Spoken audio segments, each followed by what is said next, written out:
In episode 25, iPiffle on Sharia, Islamic Law.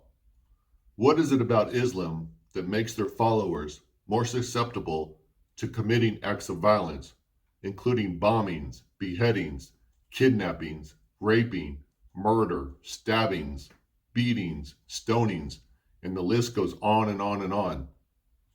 Religions all have differing philosophies. Some are nonviolent. For example, Jainism is a pacifist religion. It seems that of all the world's major religions, Islam espouses hatred, terror, and violence to a far greater degree. This is primarily because Islamic law, called Sharia, is incompatible with democracy and basic human rights.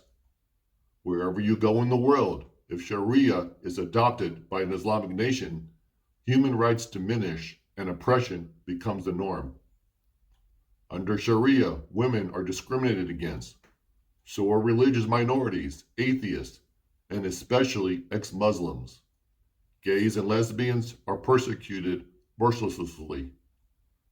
Under Sharia, too often, very cruel and sadistic punishments are meted out, and the populace is kept under control through fear and intimidation. Because of this inhumane treatment of its citizens, this is precisely why the European Court of Human Rights ruled Sharia to be incompatible with the fundamental principles of democracy. Islamic tradition teaches that Sharia was revealed by Allah, and therefore it is not man-created law. And therefore, since Sharia comes directly from God, it cannot be amended or replaced with any human or societal laws.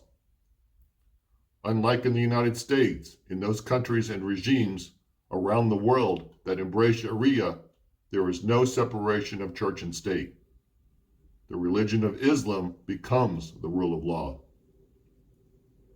In stark contrast to the rigid interpretation of Sharia law, Christianity teaches that we should render unto God what is God's and Caesar what is Caesar's. This means that Christians are expected to follow the teachings of the Gospels, but they should also abide by the laws of society in which they reside. Similarly, this same concept is also put forth in the Jewish law, a halakha, which teaches that Jews should abide by the laws of the land in which they live in. Sadly, this can never be the case for those radicalized Islamic regimes which impose Sharia law in a fanatical and extremist way. Thank you for listening. I hope you will join me in my next video.